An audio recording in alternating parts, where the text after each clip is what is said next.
hit the button. Rachel Floyd is director of Quarry Gardens and is here to share with us some beautiful pictures and her experience in managing that garden. And I'm delighted to welcome Rachel on behalf of the Four Seasons Garden Club. Rachel, you want to take it away? Sure. Hi, everybody. I'm happy to be here in Zoom land with you all tonight. This is the first time I've ever presented online at all. I've only ever taught in the field, outdoors. That's my favorite place to teach. Quarry Gardens is an incredible outdoor classroom, so that's where I do most of my teaching. And occasionally inside, we have a classroom space there, but still in person. So I've never actually taught in this format, so it's new to me. So I'm happy to do it with you. You seem like a friendly crowd. um, I don't know also how long this slide presentation will take to deliver, because I have not delivered it in this format before. So I think that it will be best if I just prattle on and we go through it, and if there are questions that come up, you could either put them in the text box and we can see if there's time to address them at the end, or we could put microphones back on at the end, and people who want to stick around and have a question and answer session, we could do it then. I think That that's going sounds to be it. that sounds Does great. That's how we normally do it, is hold the Okay, questions till the end. So the okay, only reason I would interrupt is if there's a technical glitch and we can't hear you or something. But okay. otherwise, we'll hold everything to the end, and people do know to put their questions in the chat so we can circle back to Okay, this. wonderful. Um, I understand the expectation is that this talk will be about an hour. Does that sound reasonable? Perfect. Yeah. Okay, because I'll try to keep track of the time a little bit. Um, so I'm gonna go ahead and try to share my screen with you all so you can see some pretty pictures. Mhm. And down here. Okay, so I'm gonna put this in presentation view. Okay, so can you all see that? Yep, it looks great. Okay, wonderful. Um, So, what I want to talk to you guys about tonight is sort of the differences between what I do, what have been doing for the last decade, compared to what I was doing for really the 2 decades prior. So, for the past decade, I have been working in what I would call ecosystem restoration. But prior to that, for about 20 years, I was working either full or part time in the gardening world, landscaping world. I dabbled in native gardening more and more over that 20-year time period as it gained in popularity, and I became more and more interested in native plants. But for the last 10 years, I have really been focused on what I would call ecosystem restoration or habitat restoration. And it is quite different than what I was doing before. So because I assume that most of you as gardeners are quite familiar with what gardening is and what native gardening is, the bulk of this talk will be really about what I do, because that's different and may have a lot of new information for you. So we'll be focused primarily on ecosystem restoration and how we go about doing that on a small scale or a large scale. But first, I want to show you a few pictures of Quarry Gardens. I am the director of Quarry Gardens. I've been in that role for um, a little more than a year and a half now, but I have been working at Quarry Gardens for 10 years. So I'm very familiar with it. I'm just in a new role, but it's a beautiful place, and I really hope that I can inspire you to visit it. So here in this picture, you can see the walls of one of the soapstone quarries. Uh, that's what the quarries were quarrying, soapstone. It's a really unique geological site. And here are a couple pictures showing a little bit of the trail. On the left, that's one of the bridges. You can see a quarry wall in the background of that picture as well. And then the other picture is a picture from this month, November, with the light on the fall color on the Ball Mountain behind our viewing platform. Um, And here, this is just a picture of, to show you a little bit about what we do at Quarry Gardens, which is a lot of outdoor education. So it is an incredible outdoor classroom. And this picture is from not this past summer, but 2024 summer. We had the first of what we hope is an annual event, a dragonfly symposium. Um, and there's a crowd that came for that. There, Andrew Rapp, who specializes in dragonflies and damselflies, caught one to show to participants closer. And there's a young man holding a dragonfly. We love having people out. It's just such an inspiring space. This is a picture of one of the intentionally planted gardens around the visitor center at Quarry Gardens. So I'm director of Quarry Gardens, but I work for Piedmont Discovery Center. So Piedmont Discovery Center now owns and operates Quarry Gardens. I've been working with Piedmont Discovery Center for more than 10 years at this point. 10 years ago, it was called Center for Urban Habitats. It was an LLC, and we've just in the last couple years become a nonprofit, changed our name, so we are now Piedmont Discovery Center. And Quarry Gardens was a project that came to Piedmont Discovery Center. It was Center for Urban Habitats when we took that project on 10 years ago. But that's how we got involved there. And as the slide says, Piedmont Discovery Center has a mission of advancing biodiversity education and conservation in the Piedmont ecoregion. And there are some of the services that Piedmont Discovery Center offers. And I wrote it here so I would remember to tell you that whenever I mention a resource, there's a slide, the very last slide of this presentation has all of those resources listed in one place so that you can just take a screenshot of that last slide, or you can go back to that. You don't have to worry about writing them down as we go along. But the website for Piedmont Discovery Center is a really great resource. So I do recommend visiting it. We'll talk about it at different points during this presentation, what you can find there. But there is actually a lot of educational information on that website. And you also just can get to know this organization that I work for. So let's get into native plant gardening a little bit and talk about that.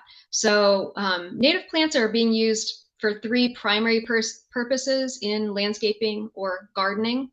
One of those is for utilitarian reasons. So think of erosion control there. I would think of xeriscaping there, so drought tolerance.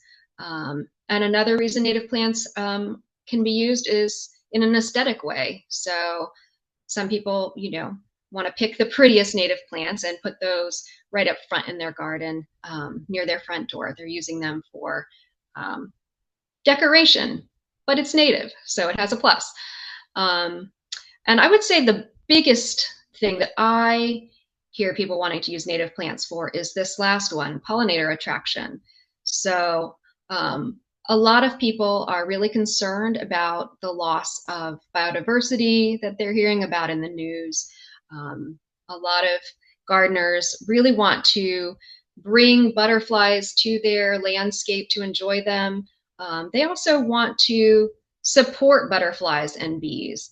So this is an area where it can be kind of frustrating to be somebody who is really involved in ecosystem restoration, habitat restoration, to sort of come up against this idea that if you plant native plants, you're going to attract native butterflies and support them. Because there are some issues with this that I don't think gardeners necessarily are aware of, or they're just, there's a lot of promotion of native plants. Native plants have become quite popular, so they are a moneymaker. And so I think that there's a lot of what I would call greenwashing going on in the native plant retail world. So when you go to the garden center and you see native plants with tags that are highlighting native plant and supports pollinators. Um, Sometimes what we do when we're trying to support pollinators by using native plants actually does the opposite. There are a lot of studies that show that when you pick native plants without much knowledge behind what you're doing and you pack them together tightly, that you may actually be doing some harm to what you're trying to support. So here in this picture, you see a grouping of monarch butterflies. Monarch butterflies, of course, are one of the poster children of the native plant movement and the whole idea of planting milkweed to support monarchs. But I put down here, there is a Facebook group if you're interested, and this is on the last slide as well. There's a Facebook group that I recommend if you're on Facebook called the Thoughtful Monarch. There are so many Facebook groups that talk about the idea of pollinator gardens, butterfly gardens, lots of groups specifically talking about monarch butterflies, caterpillar raising. But this one, the Thoughtful Monarch, is a science-based Facebook group. So that's where you may actually encounter some of the science around what we're actually doing when we when we plant too many nectar-rich plants tightly together to attract monarch butterflies. Actually, that has been shown in several studies to promote the spread of disease among the monarch population because it's unnaturally concentrating those monarchs. So there has to be more thought behind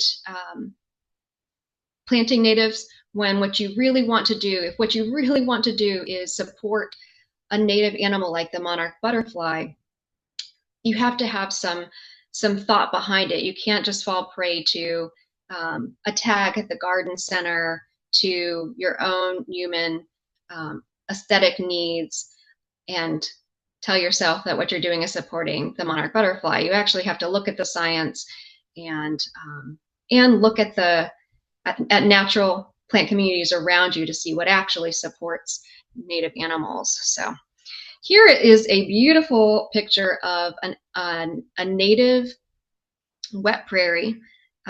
This is not a planted wet prairie. This is a naturally occurring prairie, probably in the southwestern part of the state, at a bit of a higher elevation from the look of it.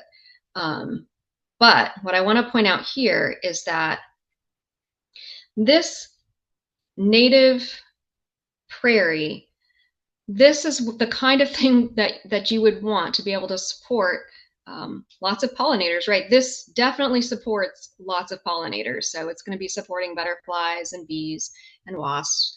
But beyond that, a native plant community like that, with that sort of density, will support a whole food web. So once you have host plants for multiple sorts of butterflies and moths, then you are supporting animals that are higher up on the food chain, that are supporting animals that are even higher up on the food chain, and you're actually supporting biodiversity in a really broad way.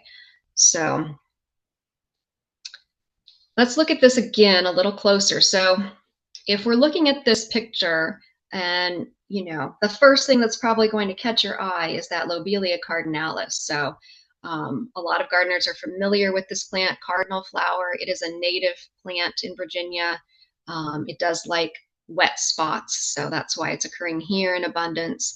But whenever you have a red or a purple flower, those tend to stand out.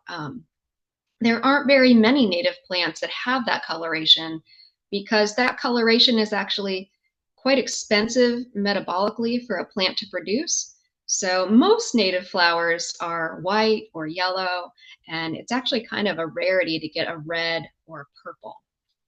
But there, that Lobelia cardinalis really stands out. And it is one that you can purchase at a garden center. So if you're looking at this spot, that definitely would catch your eye, and you could write that on a list and say, I want that in my landscape, and you could write that name down, and you could go to a garden center and you could purchase that plant. And back there circled is Vernonia novaborichensis, or New York ironweed. Again, it's a purple flower, so it catches our attention because that's a rarity in the native plant world. And it's beautiful, and you can also get that at a garden center. So you could write that down on a list and say, I want that in my landscape, and you could get it. And here circled is a yellow flower. This is a variety of goldenrod. This one is Solidago gigantea. You might not be able to get that specific variety at a garden center, but you can get a goldenrod. So that's another one that you could write on a list, plant list, and you could get it for your own home landscape at a garden center pretty easily. So if you wrote those things on a list, they're showy and they're purchasable. This picture is kind of representing what I think of as when you go to a typical garden center, they have it set up kind of like a candy store. And I think as gardeners, we often go there kind of like, you know, a kid in a candy store, where our attention is grabbed by the shiny, the bright colors, the shiny labels, and we have a few favorite things that we'll pick out and purchase. But I think it's really important to remember that if you actually, what you're wanting to do is support biodiversity, then you have to look a little closer. You have to think a little harder. So if you go to a garden center and you view it kind of like a candy store, and you're picking out the things that you like, that are pretty, that are showy, you may end up with a beautiful garden like the one that's pictured here on this slide, with echinacea and bee balm. Again, those pink and purple colors are pretty rare actually in the natural world. So, but we love them because of their rarity, and we want to cluster them together because that's beautiful. It's beautiful. It's aesthetic. It actually is more for human eyes, though, than it is for supporting native animals. So it's important to keep that in mind. So if your goal is actually to create a garden or a landscape that supports biodiversity, that's not going to do it. You have to look closer at actually what does support biodiversity. So a native natural plant community like this one, if you look at the bottom there are 75 species that in plot work here were documented in 100 square meters, 75 native species. And the ones that catch your eye, there are only 3 that really catch your eye. So when you look at a natural setting like this, you have to look closer. You have to look at the things that don't necessarily shout visually. And you have to realize, you know, there are actually, you know, 72 things here that you have to look closer to identify. And if you want to support biodiversity, those 72 things that aren't quite so showy and loud actually are a huge part of why a natural setting like this supports so much animal life, plant and animal life. And just note how dense it is. So if you were to get down at the ground level in this natural setting, you would see that there's really not any soil to be seen. It is packed full of plants. And again, that's what supports this, that level of density. Here's another setting. This is, again, a natural setting. This is a remnant prairie. It is not planted. And again, I don't have the number for the amount of plants in a 100 square meter plot here, but it would be similar probably. If you look there, the thing that stands out, of course, is the showy butterfly weed, the Asclepias tuberosa, that's blooming right now. And if you look a little bit closer than that, you might see that there's a little bit of Rudbeckia in there blooming, either an orange coneflower or a black-eyed Susan.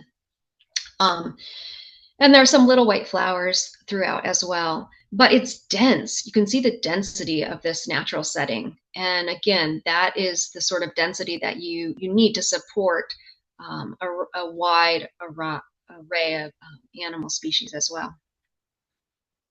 So I've said this term several times now, but when you're talking about ecosystem restoration as opposed to native plant gardening, what you need to do is what's called natural plant community modeling. So you're using natural plant communities as models for landscape design. So you're looking at a natural plant community, including, the density of the plants, that larger number of species. So you're not just picking out the showstoppers, you're actually getting in there and trying to figure out what this matrix is made out of. And you're trying to actually model that as closely as possible in your home setting or whatever the setting is that you're wanting to do habitat restoration in. So before we talk any more about native plants, that term also gets thrown around quite a bit, and there are lots of different definitions for native. Of course, you could say something is native to North America. You could say something is native to Virginia. But even native to Virginia doesn't make much sense to me when you're talking about what's native or not in a specific location.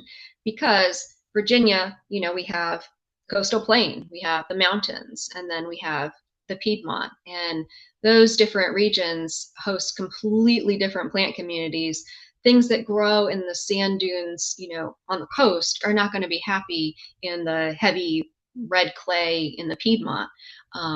So native plants are those that have evolved in a specific ecological area for long enough to have developed a multitude of complex and specialized relationships with other plants, animals, fungi, and communities of biota. So this is a really tight definition of native, but it's the only one that ecologically really makes any sense.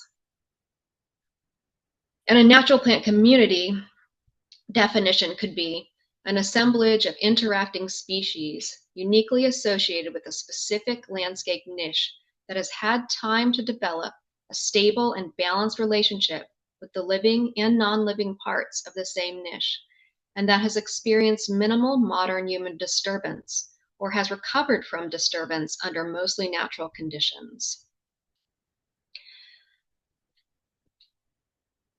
So some things about natural plant communities that are important to note are that in a natural plant community, species richness is really high. So again, remember those 75 species in 100 square meters in that wet prairie. Natural plant communities have evolved within the context of natural disturbance regimes. So we'll talk about this a little more later, but there are a lot of disturbance regimes that were normal and natural for Virginia that don't exist anymore. So think herds of buffalo that used to roam through the Piedmont of Virginia. They're gone now, they're extirpated. Fires used to burn through places in Virginia on a regular basis, and now we prevent most of those fires from progressing. So there are a lot of natural disturbance regimes that were part of the evolutionary context for natural plant communities here in Virginia that are gone now. And that comes into play when you are looking at restoration, because it's a common misconception that Virginia was basically completely covered in forest in its virgin state, and that's just not true. There's a lot of historic evidence that points to a great deal of Virginia actually being open savanna or prairie-like due to some of those disturbance regimes. But when those disturbance regimes were removed from the landscape, forests then will spring up. So if you actually want to support biodiversity in Virginia, sometimes that actually means implementing a disturbance regime that mimics a disturbance regime that might have been present, hundreds or thousands of years ago, and actually preventing a forest from growing. Without the disturbance regime, you do get tree growth here in Virginia, in the eastern temperate forests. A couple other things to note about natural plant communities, that the mix of species in a natural plant community is strictly associated with local geology. So we're going to talk more about that. So natural plant community modeling methodology. This is a little site in Charlottesville, in downtown Charlottesville, that we actually planted using natural plant community modeling. Um,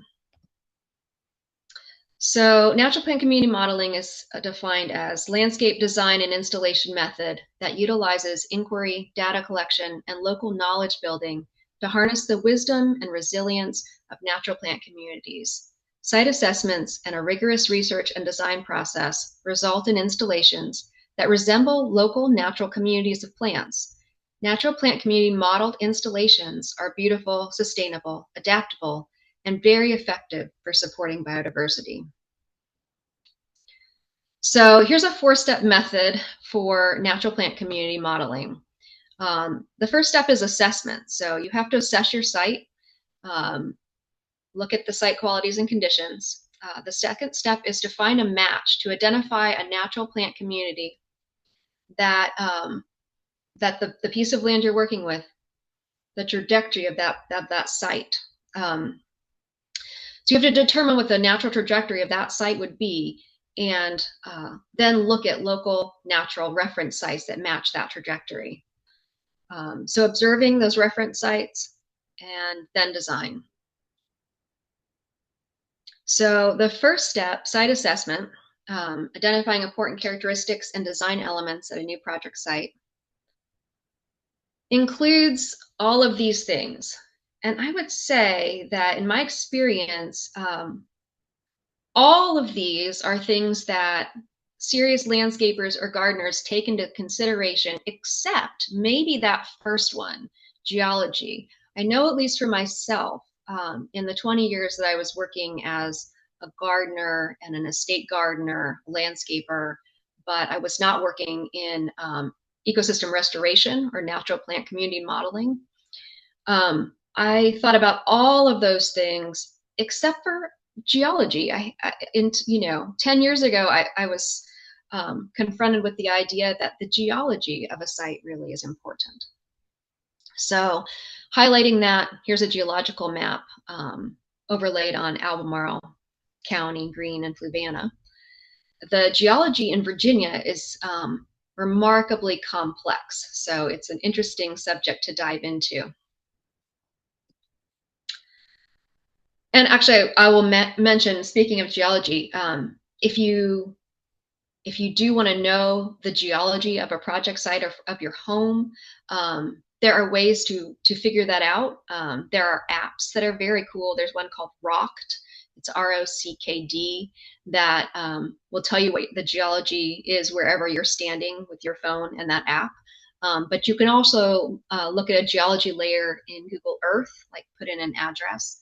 And on the Piedmont Discovery Center website, you actually can navigate to a section that's called What and Where is the Piedmont?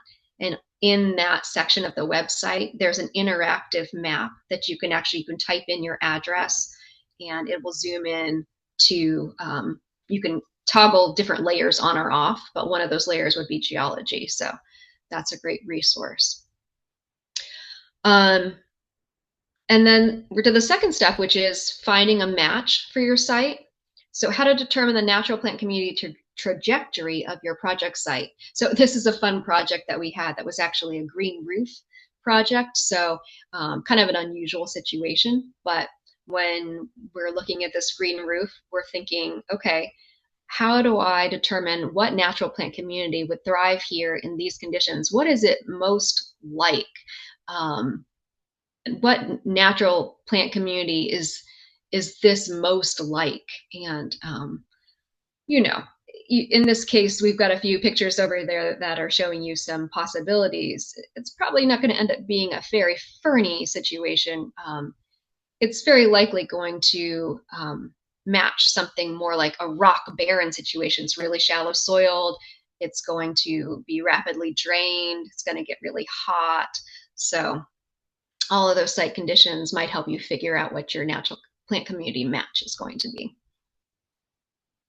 But finding a match begins with knowing what ecoregion you're in. So natural plant communities are strictly aligned with ecoregions. So at Piedmont Discovery Center, we use Almernick's ecoregion classification maps. Those are available online, and we're going to look at a few of those. So with the Omneric classification system, there are different levels. So the broadest level is the level 1. So this is a level 1 ecoregion map. So level 1 ecoregion, Virginia is in the eastern temperate forests. So that's the broadest classification. But for natural plant community modeling, we want actually the tightest classification. So we want the level 4. That's the tightest classification. So this is a level 3 and 4 ecoregion map. And we can zoom in a little closer. So you see Charlottesville there, that's where I live. And Charlottesville on that mustard orange color is level 3 is the northern Piedmont, and level 4 is the Piedmont uplands. So when you know what your ecoregion is at the level 4 level, you can actually learn about the natural plant communities of that ecoregion. So it is useful. You can, once you've determined what your ecoregion is, you can research the natural plant communities of that ecoregion. So, but here, this is recommended, you need to get to know the natural plant communities that occur in your area. Once you've determined what your area is, how do you then find out what the natural plant communities that occur there are? What are they and how do you find them? What I have always used, and this is just a super helpful resource and it's accessible to all, is the Virginia Department of Conservation and Recreation website.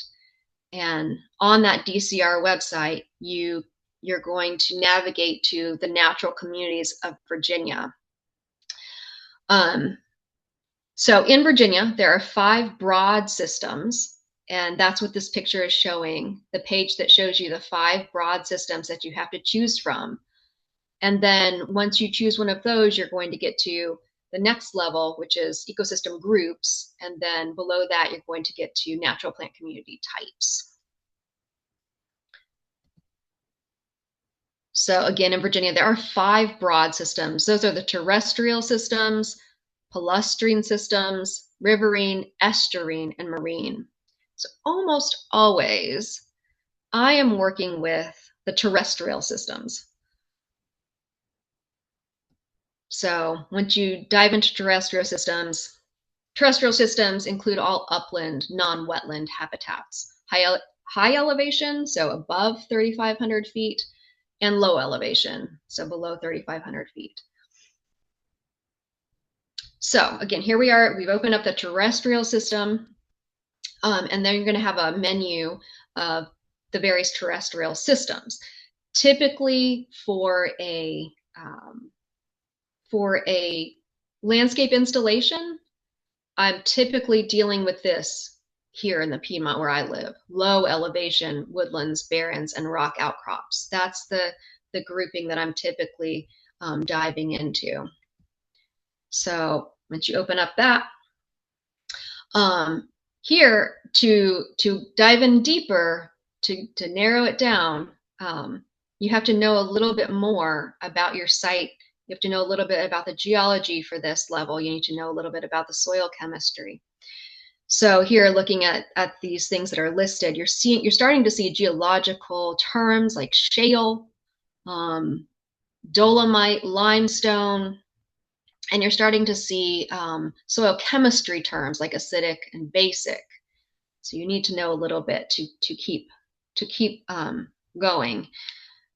So yeah, here are some terms that you're starting to see. And you have to make choices. So some of these terms that you might not be familiar with, ultramafic. This is a term that I've had to become very familiar with because I'm the director of a garden that's built around an old soapstone quarry site. So I know that when I see that term ultramafic, it refers to soapstone. That is an ultramafic rock type. So when I see that term ultramafic, my ears perk up because I know that I'm working on ultramafic bedrock, and it has bearing on what will do well there.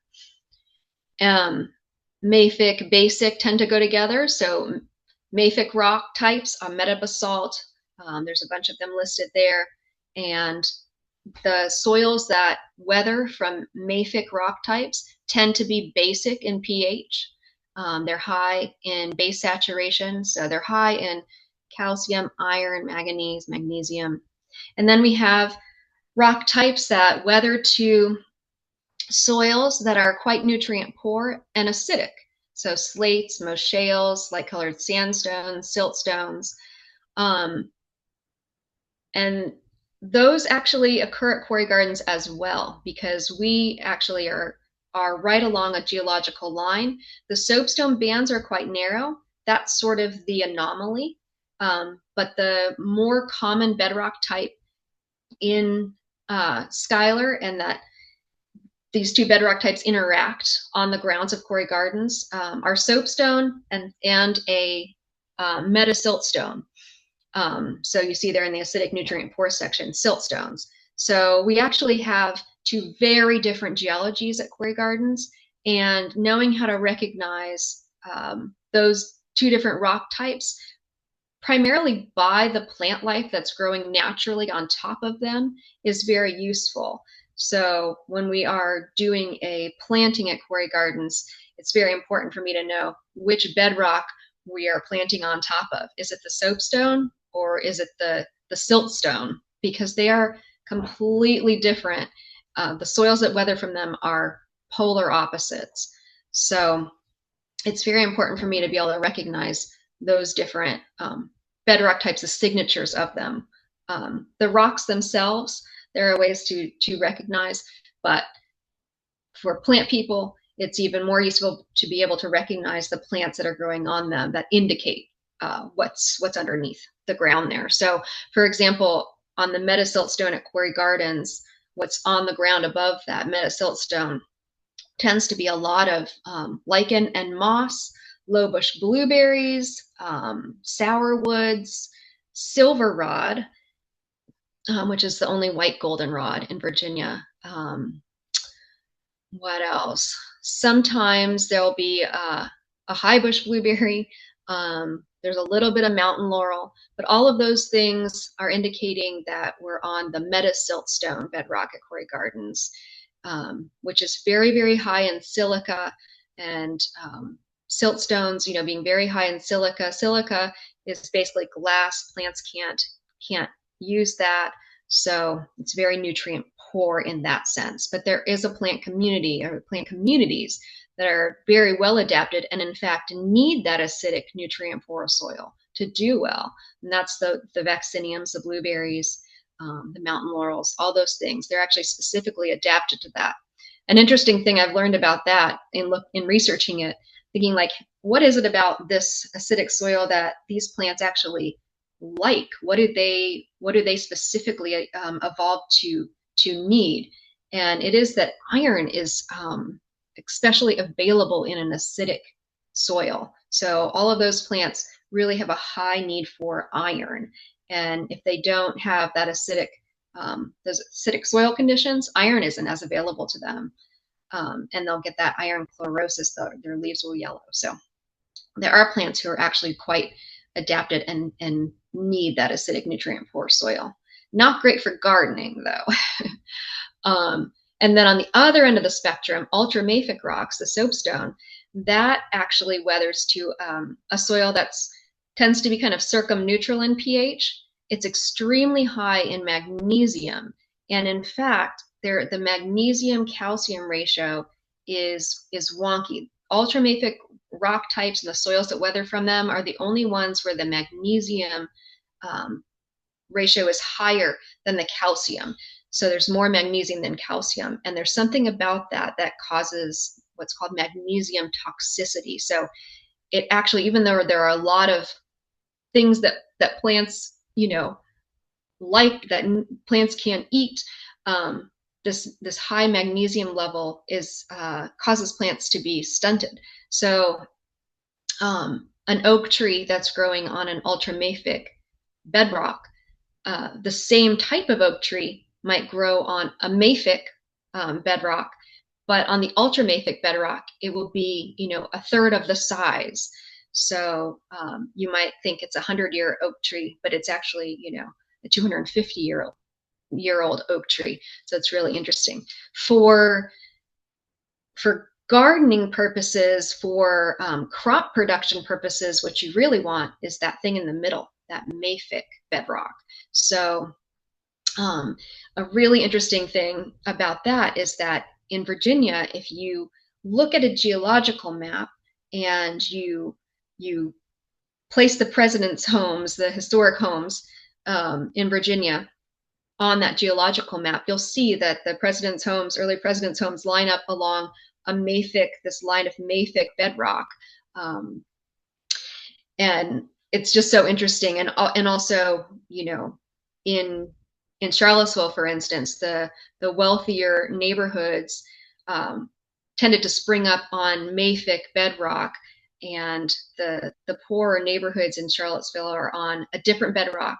They're on the Charlottesville Formation metasiltstone, and that signature is still, even though we're not as tied to the land as we were when the founding fathers were staking their claim, those signatures, socioeconomic signatures, are still there. It's really interesting to see that.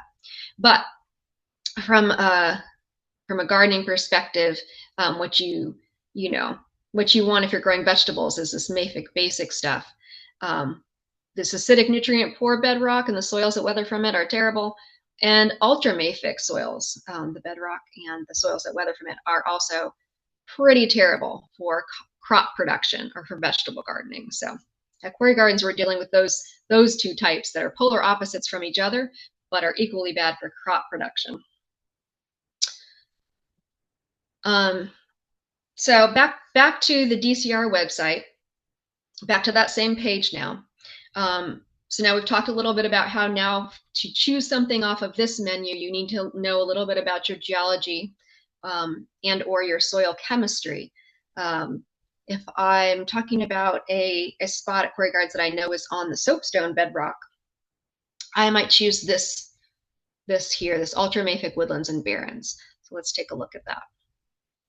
So we've opened up ultramafic woodlands and barrens, and now we're starting to get some interesting information. You can read about what an ultramafic woodland and barren is, a description of it, and then also the beginning of a plant list for one. So this might help you identify the natural trajectory of your landscape. If you have spots on your home grounds that are unplanted and springing up with plants naturally on their own, you might be able to see, are these the plants that are springing up on their own? Are these the tree species that are coming on their own? Does this description match my site? So this is a good place to start to be able to see if you're homing in on the correct plant community to model, if you want to do this ecosystem restoration work, habitat restoration, if you want to do if you want to plant something that's going to support the most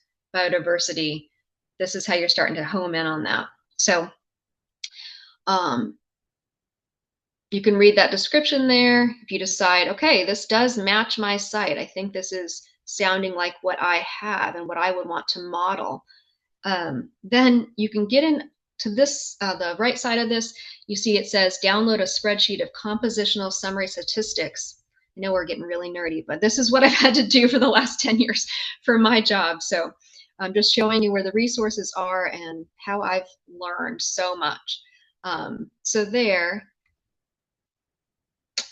this slide's just saying, once we've figured out all of this, you start to be familiar with the natural communities, you start to be able to identify what the natural trajectory of your project site might be, and you know where to find all this information. It really does transform your projects. If what you're interested in is actually supporting native plants and wildlife, having access to this and digging into all of this information really will transform what you do. So now we're on to the third step, which is observe and research reference site study. So now here, ideally, you may have an actual reference site that you can physically go to and study, but you may not. And if you do not, then you have to rely pretty heavily on resources like this DCR website, where you can look at really specific details about particular sites. But ideally, you would actually be able to find an example of the natural plant community that you've decided that you are going to model. And you would actually be able to get out into the field, into that site, and observe what's happening there, because you're going to be modeling this as closely as possible. So some of the things you're going to be looking at are the variety that's there. So making a thorough list of species in an area about the size of your project site, and noting the relative abundance of different types of plants. So the relative abundance of shrubs compared to grasses, ferns, mosses, and flowering plants. The typical variety in a 400 square meter study plot goes, from 45 to 80 species, but some prairies and woodlands exceed 180 species. So there's a lot of variety. Another thing that you want to look at if you have an actual study site to observe is dominance and rarity. So in any natural plant community, there are going to be some plants that are dominant, and then there are going to be some plants where there are just a few of that plant represented. Another thing would be structure and spacing, so making notes about height variability, grouping tendencies, bloom times, note the space between individual plants of the species, and noting the ground cover plants. And then variability, the niches, the little niches. There may be variability in species on a site, even a small site, where site conditions vary some. So upper slope versus lower slope, wet ditches versus dry areas. And also noting the disturbance regime. Is there a disturbance regime that's been in place for a long time? There might be a lot of really high quality natural plant communities in Virginia occur in places that there is periodic mowing. So those places tend to be along roadsides, actually. So if instead of spraying herbicide, roadsides are maintained by periodic mowing, that actually maintains certain natural plant communities very well. And also in power line right-of-ways, a lot of really high quality natural plant communities in Virginia occur in power line right-of-ways that are maintained by periodic mowing and not, herbicides. So if that natural plant community has been maintained with periodic mowing, you would want to adopt that disturbance regime if you're trying to model that natural plant community. And that mowing is actually mimicking a natural disturbance regime that might have happened, hundreds or thousands of years ago. So again, herds of bison moving through an area, periodically munching the herbaceous vegetation down to the ground, trampling things. That's kind of like a mower, or a fire periodically going through that habitat and knocking back some of the thin bark trees, keeping the tree canopy low so that it can be more of an open, sunny habitat historically. So this is just an interesting slide because not everybody is aware of the frequency of fire historically in this region. So this is a map that was developed by Reed Noss, and it's based on historical data, and it's showing that in some areas of Virginia, the fire frequency was actually every 1 to 3 years. So flat plains, some of the rolling plains with low local relief, fires would naturally have roared through those habitats every 1 to 3 years in this region. And that would have kept the habitats much more open and sunny than they are now when we exclude so much of that natural fire from running its course. So you, if you have an actual reference site that you can study, that's ideal. You're going to learn the most that way. But there are other ways to dig in even deeper using plot data that's online. So we're going to look at that. But let's say that you actually have found an actual site to observe, and you have gone there with your either your digital well, actually, you'd want either the Flora app. You can go and identify plants using the Flora app, or the actual physical hard copy of the Flora Virginia key. And you're going to key identified species, and then if this site is not close to your project site, then you want to cross-reference the plants that you found there with the range maps for your county. So if you're trying to model your project after a natural plant community site that's not in like right next door to where your project is, you want to just double check that the plants that you have observed and written down and recorded as part of that community actually occur in your county. And so you can do that by putting those plant names into the digital atlas of Virginia flora. That shows you what counties in red there. So we're looking here at stiff goldenrod, and you can see the counties that have a red dot on them are the counties in Virginia where that plant is documented as occurring, natively occurring. So I wouldn't recommend that you plant that plant outside of those, outside of that range. So again, here we're back on the DCR website, and you can dive in further. If you have found an actual site to look at outdoors, that's great. That's ideal. If you haven't, you can look at actual site data here on the DCR site. And even if you have, it's good to, again, cross-reference the information that you have gathered in your outdoor site with the data here. So what you can do here is, so now again, we're looking here, we're in ultramafic woodlands and barrens here. And you can download a spreadsheet of statistics there. So we're going to look at that next. So here's what you get if you click that download. At the bottom, you see there's these letter number combinations. They are the U.S. National Vegetation Classification numbers. So you would click on one of those, and it would pull up a sheet like this that's comparing all the plots that they have that are that plant community, that are identified as that unique plant community. So sometimes you get some hints in these plot names up here as to where they were found. So here it's a plot in Amherst. They use the first three letters to make a nod to the county. This one is in Nelson. And you can see over here, once you get to this level in the DCR data, you don't have common names anymore. So it becomes kind of important to know your Latin, or you can always look them up. But it's helpful to start to know your Latin versus your common. And here it's showing you that Virginia pine was in all the plots, 100% of the plots. In this plot in Amherst, it got a cover class of 8. In this plot in Nelson, it got a cover class of 6. Cover class just refers to the percentage of the plot that's covered by that species.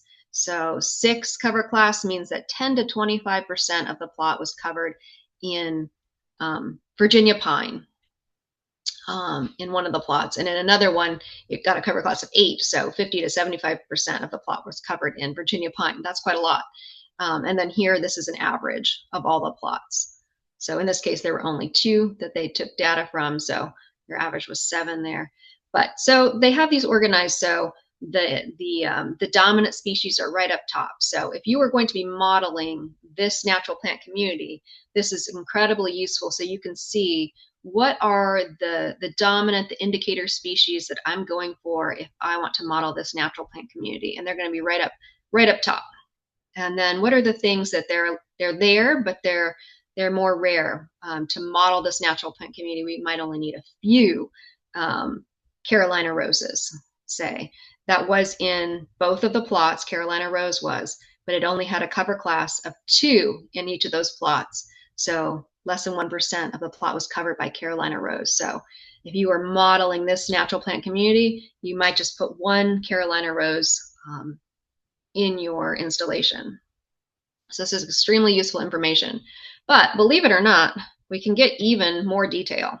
So if you go to one of these natural plant communities here, this is a southern Blue Ridge ultramafic woodland, you can actually look even closer at plot data. So here, we're going to look closer at that type, that natural plant community. And it says, this association represents upland ultramafic woodlands of the southern Blue Ridge of Virginia. Examples are typified by an open canopy dominated by Pinus rigida, Quercus stellata, Pinus strobus, with lesser amounts of Acer rubrum, Betula lenta, Quercus rubra, and Pinus serratina, Prunus serratina, sorry, black cherry. Dry rocky openings which support grassland vegetation are scattered throughout. And then it gives you some examples of the grassland vegetation that's scattered throughout in the dry, rocky openings. So it's giving you a lot of information here about what this natural plant community looks like, what's the structure of it, and what are the dominant plant species. So you've got a plant list. If you've decided that this matches your site best, then you've got a plant list right here, which is pretty detailed and helpful. But you can actually look at specific plot data if you want to get even nerdier. So you just are following here. So this plot in Veg Bank, if you want details on this plot, you can open that up and you're going to get this amount of detail, which is really amazing. And here you're going to get some information, including the elevation, the slope, the soil moisture regime, the soil drainage. So again, you can use this information to find a match, a really close match to the site you're working with. So rather than change it, when you're doing ecosystem restoration work, you're not looking to change the characteristics of the site you're working with. You're looking to find the natural plant community that matches your existing site conditions best. So in here, we've got a lot of detail about the site conditions for this natural plant community. And over here, here it also tells us now the county here is Grayson. So that has bearing, that's in the Highlands. So that may not be a great match for your site. That might let you know that you need to go back out and pick a different natural plant community.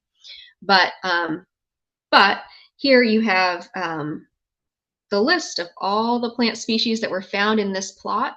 And again, there are no common names here. And another thing is when you get to this level of nerdiness, they are listing all the plants that are found in this plot. I'm only seeing natives so far, but if we were to scroll down farther on this page, we might run into some non-native plants. We might run into some invasive species that showed up in the plot. And so you would, in that case, need to know what the Latin was, or you'd have to look up all of these Latin names and see what plants we're actually talking about, because obviously you don't want to model the invasive species that might have shown up in this plot data. But this is kind of the final level of nerdiness that you can get to in the DCR website with the most amount of detail. So we're about done. I know we're basically out of time. I've got just a few more slides. I've given you basically all the information that I have to access when I am designing a new garden space at Quarry Gardens. And here is a actual, with all of that information in mind, here's when we get to the stage where we're actually doing plant design. So this is a plan view from a spot at Quarry Gardens. Actually, this is Devin Floyd's design. He does beautiful work. But here you can see this is the plant design for the Whispering Waters wetland at Quarry Gardens. And over here, the natural plant communities that we're modeling are here. So we're modeling in here a Piedmont, alder, impoundment, and seepage wetland. And here's the plant list. In another zone, we're modeling the Piedmont upland seepage swamp plant community, and here's a plant list. So you can just get a feel for what those actual garden plans or planting plans look like after all of that research, what they end up looking like. Here is Piedmont Discovery Center crew doing site prep at Quarry Gardens right in front of the viewing platform 10 years ago.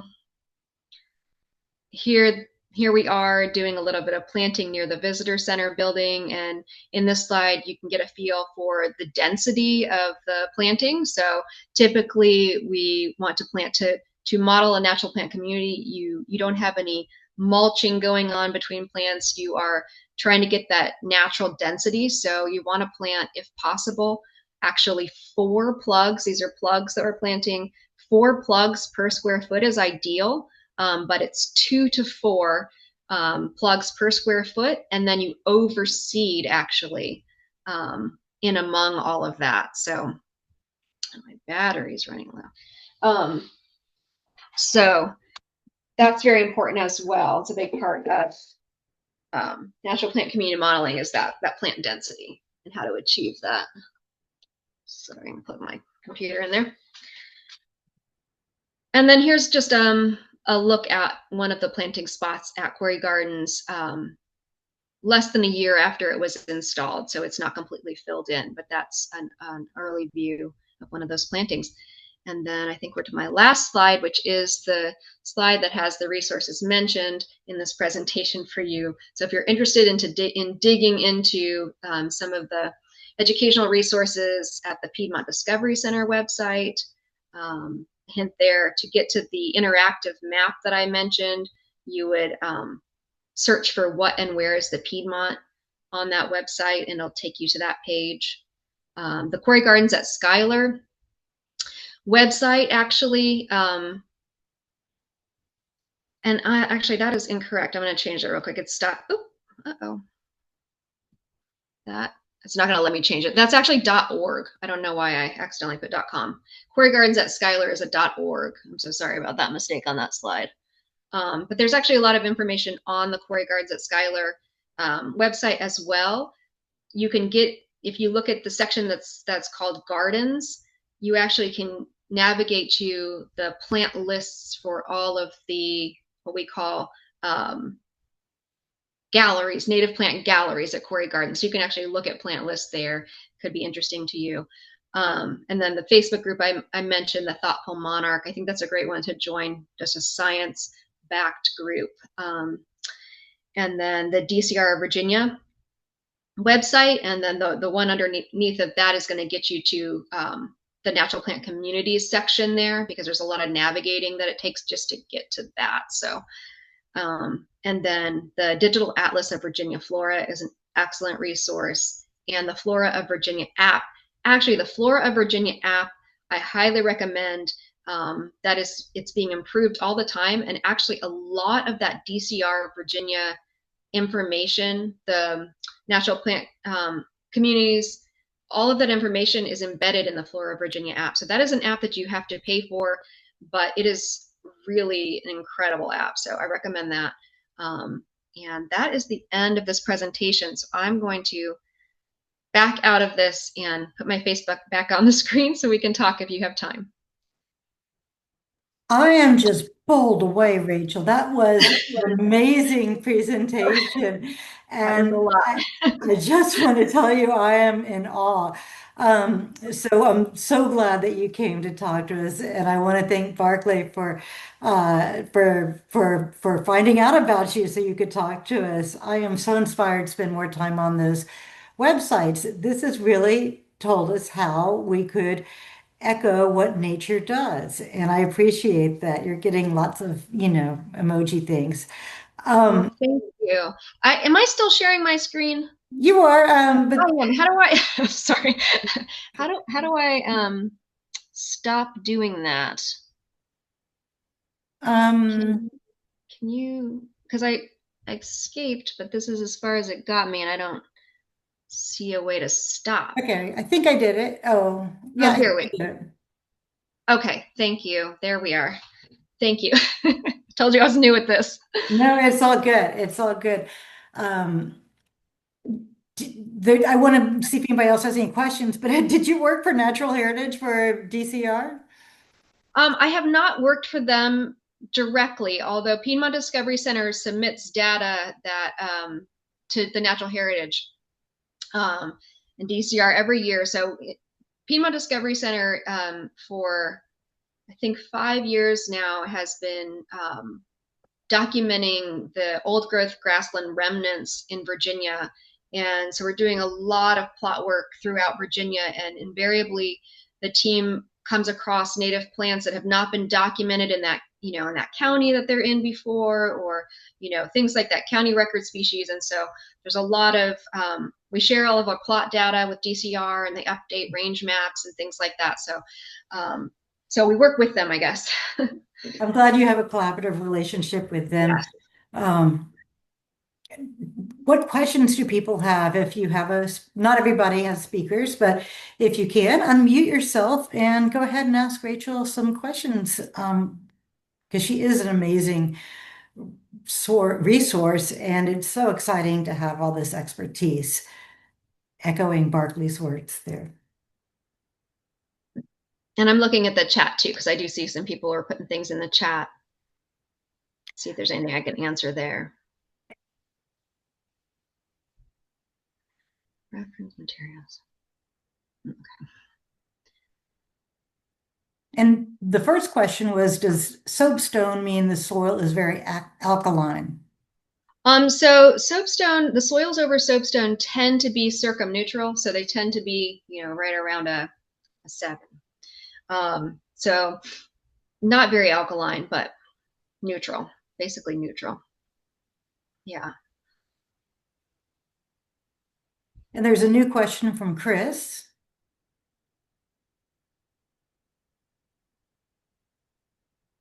And oh, was it in the chat? Sorry. Yeah, I can read that but I think Okay. he's. Western Piedmont with felsic metamorphic terrain. Nice. Yeah. Yeah, and some I've seen Chris is mentioning there that, this is often the condition that you're living in an artificially created community. The soil's brought in, right? So as gardeners, we tend to amend. We like to amend. We love to amend our soil. And like I mentioned in the presentation several times, if what you're doing is vegetable gardening, if you're doing ornamental gardening, you may have to amend. But when you're doing habitat restoration work, you're wanting to work with the natural soil of the site, ideally. Native plant communities often don't fare very well in amended soil.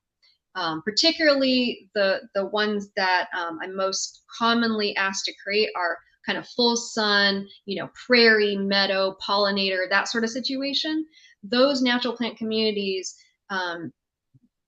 would naturally have evolved on in Virginia on soils that were actually pretty like clayey, and soils that as gardeners we tend to stick a shovel in and think, oh my gosh, this needs a lot of organic matter, this needs to be loosened up.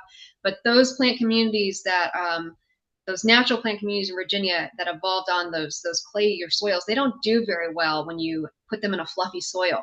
They tend to get really tall and floppy and mildewy. That's not their evolutionary context. So it does create challenges if you're trying to do natural plant community modeling on amended soils. There are different challenges. Really packing the plants in tightly does help. So giving them that root competition can really help. And some plant communities in Virginia would be on that fluffier soil, basic mesic forest where there's a lot of leaf litter accumulation. So you may have to go with, if your soil is heavily amended, you may have to look at a plant community that's more like a forest, ferny forest type plant community. That's an artificial situation that you created. But yeah. Is there any site too small for this approach? No. And I would say that I started a program a few years ago called Postage Stamp Prairies, because I really wanted people to realize that you could create very small native plant community, natural plant community modeled installations, and they could be very effective. the bigger the better. But no, there's no site that's too small for that approach. You might remember that slide that showed those little tiny beds in downtown Charlottesville, like little, you can do it in very small spaces.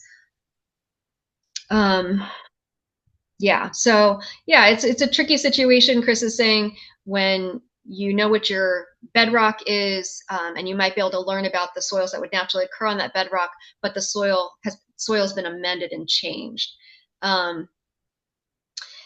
It can be tricky, but some of the things you can do to sort of work with that, like I said, are to really make sure you're planting the plants densely and introducing that root competition.